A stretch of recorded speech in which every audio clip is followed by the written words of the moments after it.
Picture yourself as a young spider monkey in the Amazon canopy, still learning how to use your impossibly long arms and that incredible prehensile tail to swing through the treetops that have always been your home. Then, one morning, the tree you slept in the night before starts to fall, and on the breeze you catch something that burns your lungs and makes your eyes water. Your troop is moving frantically around you, and you rush to find your mother because something is deeply, unmistakably wrong. The forest that has always stretched endlessly in every direction is disappearing, and all you can do is run. That spider monkey story is playing out across the Amazon right now, in forests that are being cut apart faster than most of us realize. And when a forest gets fragmented, divided by roads, cleared land, and the slow creep of farms and settlements pushing in from every direction, it becomes broken, where wildlife can't move between the patches that remain, and where the land slowly loses its ability to recover. But what I found when I started investigating this story is that there are people actively rebuilding what's been severed, and at a scale that I could barely believe. This is episode 3 of Rewilding Amazonia by Rewildology. I'm Brooke Mitchell. Let's go where the forest ends.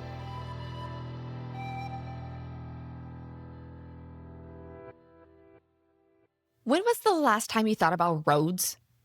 They're so unequivocally part of our lives that we barely notice them.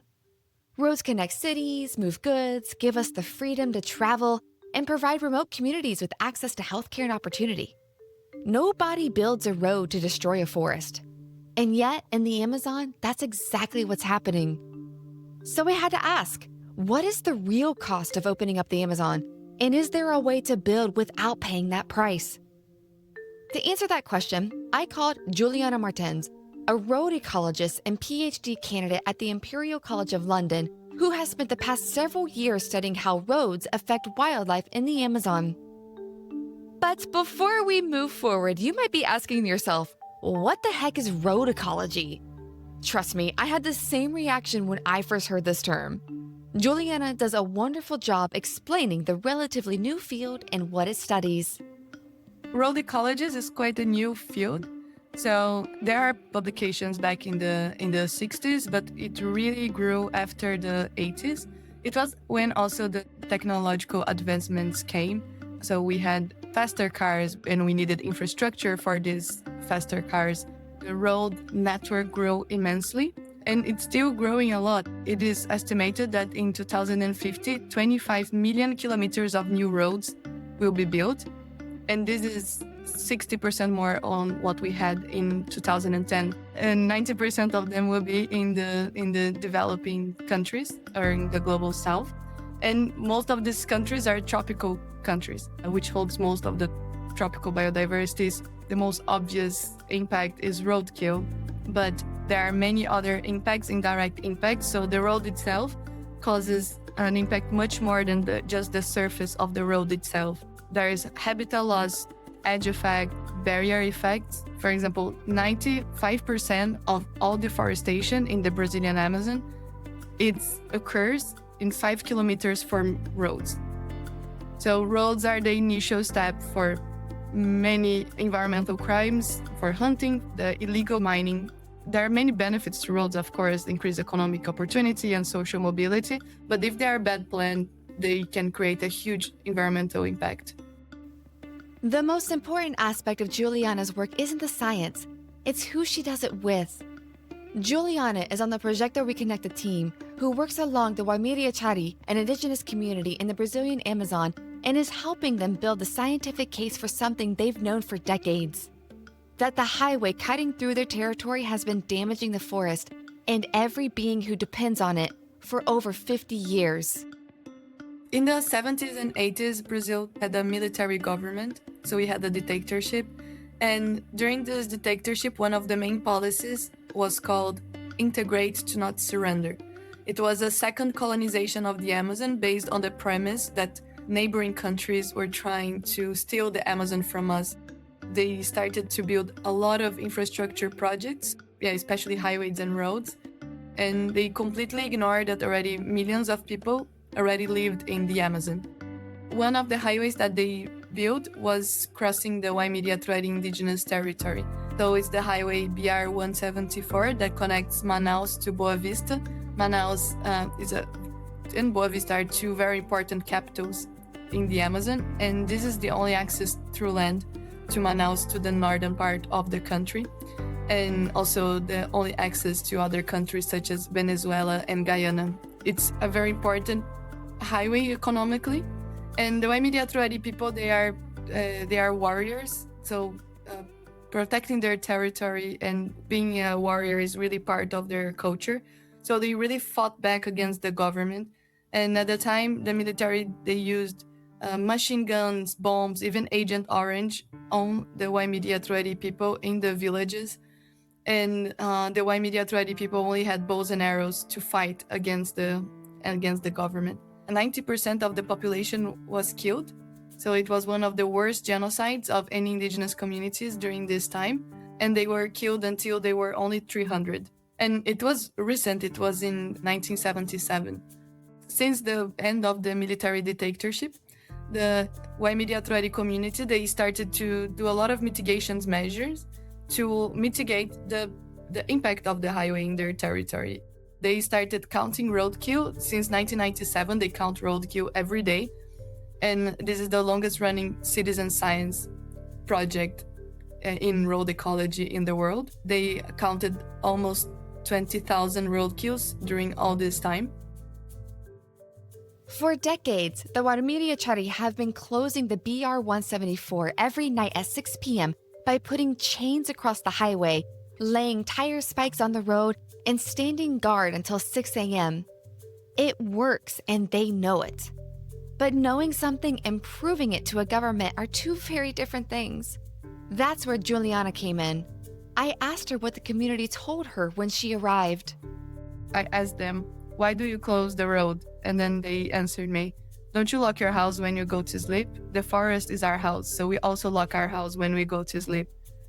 Juliana and her supervisor, Dr. Fernanda Abra, along with the Proyecto Reconnecta team, have been monitoring wildlife along the 125-kilometer stretch of BR 174 that runs through the Waimiriachari territory, comparing what's happening inside the indigenous land, where the highway closes at night, to what's happening outside it. What they're finding is striking. From very preliminary data, we can see that inside the indigenous land, the diversity is much higher, and we also find less roadkill. So white-lip peccary and the colored peccary, they avoid the road. The relative abundance is much higher at 1 kilometer from the road rather than closer to the road. And pumas, further away from the road, they are mainly diurnal. Closer to the road, they are mainly nocturnal. Other species that we didn't see the difference in relative abundance, does that mean that road doesn't affect them? That's actually the opposite. If they don't avoid the highway because they don't see it as a risk, they can go to the highway and be roadkilled. So we found many species roadkill, such as giant anteater. Road ecology is very complex, so we really need to study case by case and species by species. It's obvious from the data that the highway is affecting wildlife. So how are they reducing the highway's impact? What they've come up with is both surprisingly simple and potentially transformative for the rest of the Amazon. They also plant trees that they knew, this was in partnership with Professor Marcelo Gordo from the University of Amazonas. So they joined forces to choose some specific species of trees that would form the canopy over the highway to create natural bridges. So you have a right way to cut the trees so they can form this arch. And that's what they did. So you can actually see some species of primates crossing the road using these natural bridges. There's also the canopy bridges. And in the Reconnecta project, we do the canopy bridges made by rope, which is a much cheaper solution. We started with Dr. Fernanda Abra in the Waimea Indigenous territory. But this is a case study that could be expanded throughout the whole Amazon because it's much cheaper than the ones made by iron, and we can already see the species using a lot these canopy bridges. So this is especially for arboriculal mammals. What the Waimeria Chari and Projector Reconnecta have built together is incredibly moving. But it also raised a question I kept coming back to during our conversation. If we know roads cause this much damage, why aren't we building them differently? I asked Juliana exactly that. If we are bringing roads and if it's economically justifiable and it's going to be beneficial, and we know that roads has the secondary effects of new roads and deforestation. So let's build a road, but create protected areas around the road. So we don't have these crimes assessing these new roads and doing illegal hunting or illegal deforestation. And the other thing, and most important, I think we should really empower the people from the Amazon, indigenous people, that they are the ones who've been protecting the Amazon for thousands of years. And I really believe that we will only be able to save the Amazon if they are the protagonists and we give them the means to do what they've been already doing for all these years. They know the land, they know how to have their resources without putting so much pressure on their land. So the idea is not to have more income at any cost, but to have more quality of life. And I think they have the right to live their lifestyles the way they want to live. Juliana told me that being a conservationist can be deeply frustrating. Waking up to news of fires, deforestation, environmental disasters, and feeling like the work is never enough. But she said it's the Waimeria who give her energy to keep going. Because when she asked them what would happen if they ever lost the right to close the highway, they gave her an answer she'll never forget. Once I asked them, what if people decide that you don't have the right to close the highway anymore, and then you have to open the highway? And then they said, well, that's not gonna happen. And I'm like, how come not? And then they said, yeah, we're not gonna let that happen. If they try to open the highway, we're gonna be there. The only way that they will do it is if they kill us all. Last time they couldn't kill us all, and now we came back much stronger. But then if they want to open this highway again, they will have to kill everyone. If there's one Waimeria Truari standing, that road won't be open. By the end of my chat with Juliana, I was already feeling better about roads and the BR 174 issue. Here was an example of a community using its rights to protect its people and wildlife, and the data proved it was working. Next, I wanted to find someone restoring large swaths of the Amazon, turning degraded land into a thriving landscape. Luckily, I didn't have to look very far. A few Google searches later, and I found one of the largest rewilding projects on Earth. The Araguaia Biodiversity Corridor in Brazil by the Black Jaguar Foundation. The Araguaia Biodiversity Corridor runs 2,600 kilometers through the heart of Brazil, roughly the distance from Boston to Miami. It sits at a remarkable ecological crossroads where two of South America's most extraordinary ecosystems meet. The Cerrado, the world's most biodiverse tropical savanna, and the Amazon rainforest. If the Cerrado rings a bell, it might be because of Rewildology's 4-part series, In Search of Jaguars, A Journey Through the Pantanal, where I spent time in the Brazilian Pantanal and Cerrado and completely fell in love with the ecosystem. And as we discussed in that series and throughout this one, the landscape has become alarmingly fragmented. Decades of forest fires, illegal mining, agricultural expansion, and the slow creep of cattle ranching have fragmented the connection between the Amazon and the Cerrado, leaving isolated patches of forest with no way to reach each other. Ben Volks, a Dutch entrepreneur turned conservationist, saw that fragmentation and decided to do something about it. The first thing I wanted to understand was why here? With so much of the Amazon in need of restoration, what made the Araguaia corridor the one? This area has been carefully selected because it's one of the only areas which connects the Araguaia River with the Tocantins River. And it also connects the Cerrado savanna with the Amazon rainforest. This is one reason this corridor was selected.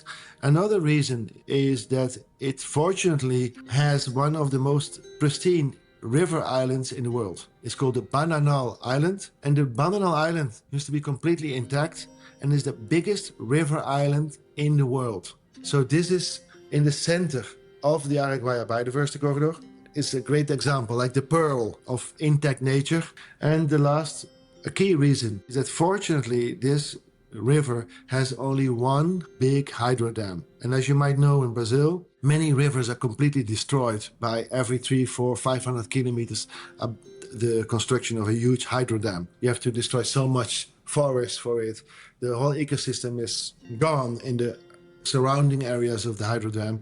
And in this stretch of 2,600 kilometers, I would say almost 2,000 miles, there's only one hydro dam. That means if we bring back nature, nature can come back, because there is a possible connectivity between existing nature patches.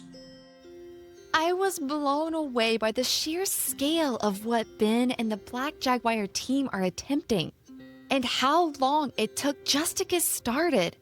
This isn't a project you launch overnight. This project is so big, and I am not, fortunately, Elon Musk, so I do not have the funds of $9.4 billion. And it is so complex as well. So I dedicated 6 years of my life to only the preparation phase of the Black Jaguar Foundation. 6 years. Only preparation. That means we carried out a full cost benefit study for the whole Araguaia Biodiversity Corridor. It was more than 6 to 7 years of preparation, and now we are in our 6th year of implementation. So we are the work bees. We are, with all due respect, not one of these organizations sitting in Washington on the 25th floor. No, we are the doers. We are like 100% boots on the ground. Being boots on the ground means something very specific to Ben. When I dug into how the Black Jaguar Foundation restores land, I found that planting trees is only one small part of the process. We believe only in quality restoration to really bring back biodiversity. So we have brought amazing forest engineers from all over Brazil, and step by step we are learning that it is so much more than planting a seed or planting a tree. Now, in our 6th year, we say that we have developed a 17-step approach of restoration, and planting a tree or a seed is just one of the 17. Here's something I didn't know before researching this episode. Brazil actually has some of the strongest land protection laws in the world. Landowners in the Amazon are legally required to preserve up to 80% of their land as native forest. In the center of Brazil, that number is 35%. But many landowners have fallen behind on that legal obligation. And that's where Black Jaguar Foundation comes in. There are over 13,000 farmers along the Araguaia corridor alone, and getting them on board isn't easy. When we approached the first farmer, he was very hesitant. When we show him the map, I say, hey, your farm is in this amazing plan of Araguaia Biodiversity Corridor, and if we are here to help you restore part of your land into native forest. So who are you? And that time our team was only 3, and I'm originally born in Holland. Maybe my heart is in Brazil. I speak okay basic Portuguese, but of course anyone can understand that my accent is not from here. So hey gringo, many of them have been approached by organizations who promise a lot, and then they see the complexity and they run away. They think we are like only an environmentalist, a leftist organization against the farmer. In a long story short, we need always to do what we promise. And by doing what we promise, builds trust. So the first 5 farmers, we approached 5, became a partner, and we did exactly what we had promised. And then they say, wow, you have even helped our meeting the legislation. You have helped preserve our water sources. And even nature's coming back, because without the forest, the farmer cannot continue to farm. Keep in mind, the water levels, if we don't take action, the water levels of the entire Araguaia region is going down every year. So it's not just a joke. It's not only about biodiversity. The forest is a key factor for the farmer to keep on farming. So the first 5, then one farmer speaks to the other, and one community speaks to the other, And then we were able to have 10 and 15 and 20. The next part of the project made my heart swell. All of the hard work, the trust building, the 6 years of preparation felt worth it. We have installed the first wildlife trap cameras in areas which we have started to restore 5 years ago. 5 years ago, this area was as flat and empty as a soccer field. Nada. Today, I could not believe the result of this wildlife trap camera. You find a giant anteater with his babies on his shoulders, passing by. Deer, tapirs, all the animals are coming back. And we even have the first jaguars passing through. Nature's coming back, nature and the communities, for just 3 years. We as humans are good in destroying. We cannot live without the nature.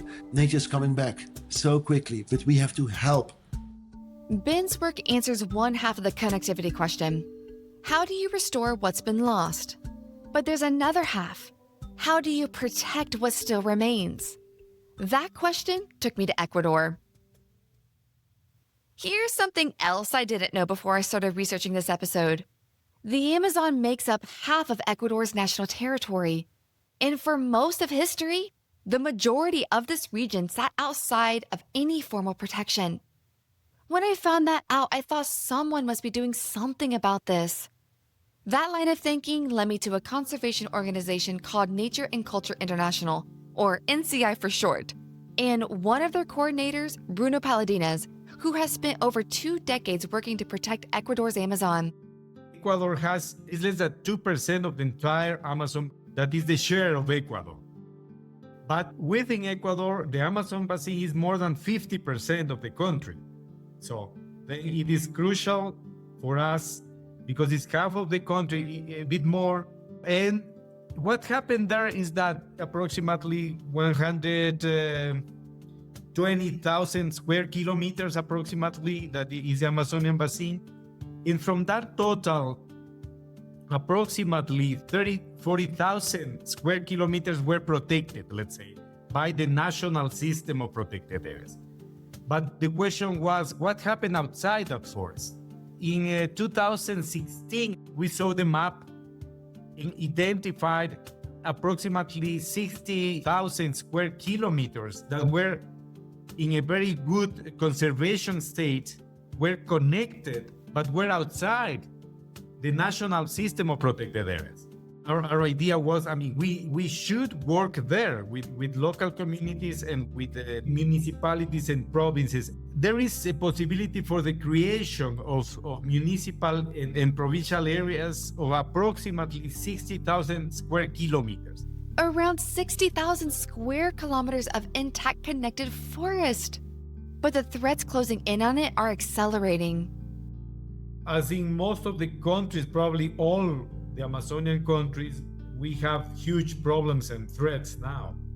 Illegal mining probably is the worst or the newest, because in Ecuador we did not have this so strong and aggressive rise of mining, of illegal mining. Now provinces like the southern province of Zamora Chinchipe have huge threats with illegal mining.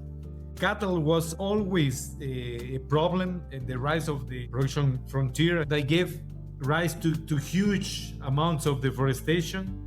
Roads, the construction of roads, for example, in the northern part of the country because of oil. Deforestation because of the road system is huge. In Ecuador, until 8 years, Ecuador was a very peaceful place to work. We as NCI, we have never had problems, fortunately, but we now are taking into account all these new context that is in place. It's not an easy thing to think and to plan and to do. So what do you do when the threats are moving faster than the national government? NCI's answer was to creatively go around it. The team went directly to Ecuador's 6 Amazonian provinces and the indigenous nationalities who own these forests and asked them to come together under one mission: protect the Amazon. This idea became known as the Amazonian Platform. After hearing this, I wondered, how in the world do you pull off such a massive project? In 2015, we received the invitation of the Pastaza province to start thinking about this new way of development, new approaches to take conservation into account, crucial role of the indigenous peoples. We found the possibility to start thinking about an agreement between the 6 provinces of the Amazon, in the idea for the creation of a political decision in order to start working under a complementary vision to protect this huge amount of forest. Came to, in 2017, the 6 provinces signed an agreement that was the start of this Amazonian platform strategy. The interesting thing was that that agreement was also signed with the Confederation of Indigenous Nationalities of the Amazonia, part of Ecuador.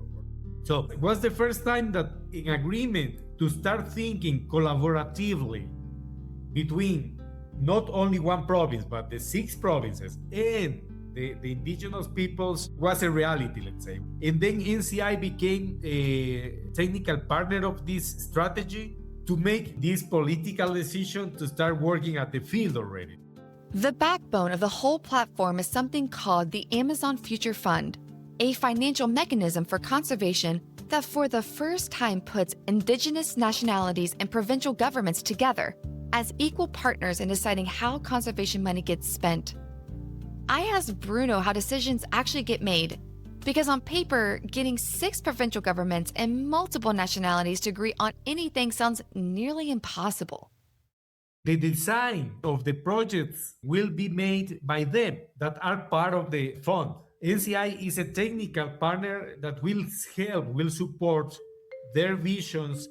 So we have this possibility of sitting together, first identify the necessities, design the projects, and raise the money to attend those necessities. All these decisions are taken under the free and prior consultancy processes. Consulta previa libre, that is crucial for them to decide and take the decision they want. It takes time, it takes money, but it's the way they have decided they want. If the decisions are taken by them based on their priorities, and the projects might be designed together, and you have the trust fund that will help in the administration of those resources, then let's say the model is improving. That has not happened before. You see, it's the beginning. It's not easy, but we believe it's the way we need to take. It's already producing results. 4 provincial reserves have been formally established, totaling 4.2 million hectares, which is larger than the entire national protected area system on Ecuador's Amazon side. The goal is 5 million hectares under the platform by the end of next year. And Bruno told me the next frontier is taking this unified voice, provinces, indigenous leaders, and conservation organizations together into international forums like COP30, not separately or as an NGO speaking on behalf of communities, but all 3 partners at the same table. Our vision now is to go together, not as an NGO or as an indigenous leader alone. That was also the problem. You have an indigenous leader going to the COP, to Brazil or to the US or to the UK, to speak alone about what for them is conservation. Our strategy is to have all the 3 partners, state, indigenous peoples, and the cooperation sitting together and defending this vision. To have politicians and indigenous leaders talking together and be under one communication speech together. That's part of what we are building now. One unified voice. And with the Amazon facing more and more threats, the timing couldn't be better. All this connectivity work brought me back to my conversation with Mario in episode 2. We talked at length about protecting and rewilding jaguars, But if there isn't anywhere safe to release the jaguars to, then the project is doomed to fail. So Mario and the On-Safari team decided to do something about it. The way we started buying land and preserving land, it started because of this rewilding process. The first time in the Amazon with 2 females, it's a place in the southern Amazon, a state called Pará, which is right at the arch of deforestation, right? So deforestation comes from north to south. So people clear the land, put cattle, then soybean comes, takes over, and then the cattle goes forward and keeps going like that. Every time I flew to that place, I could see the forest disappearing. You know, it was really shocking how fast things were happening. So when we released these 2 cats, I said, look, we need to do something here because otherwise these 2 cats won't have a chance of surviving in the future because their home is going to be gone. So we decided to use that river as a barrier to stopping deforestation going north. We started buying land. We joined with other landowners, other lodges that are there, and kind of created a buffer zone, that couldn't be deforested any further up. With time, we managed to convince the governor of that state to create a wildlife refuge. On the other side of the river, you have still, amazingly, 6 million hectares of preserved land. We wanted to stop deforestation there, so we couldn't reach the other side. The jaguar has always been a symbol of the Amazon's health. And what Mario just described is the through line of everything you've heard today. Restoring what's been lost, protecting what remains, and making sure the people who've always been here are the ones leading the way. Because none of it works in isolation. The corridor, the platform, the refuge, they only function if they connect. So you may be wondering, as I did, how do you measure a healing forest? How do you track destruction happening across millions of hectares in real time? As it turns out, some very clever people have figured out how to see what the human eye simply can't. That's next on Rewilding Amazonia. I'm Brooke Mitchell. See you in episode 4.